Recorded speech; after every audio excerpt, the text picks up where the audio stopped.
Panginoon, hinihiling ko po na pagpalain ninyo ang taong nanonood at nakikinig ngayon. Pagkalooban niyo po siya ng mabuting kalusugan. Bigyang tugon ang kanyang mga panalangin ayon sa inyong kalooban.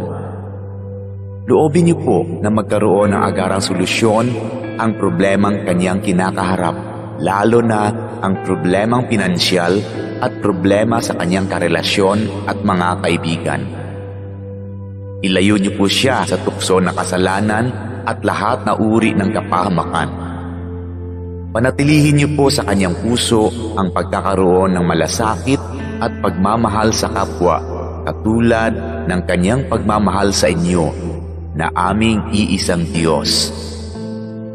Ito ay aking hinihiling sa pangalan ni Jesus. Amen.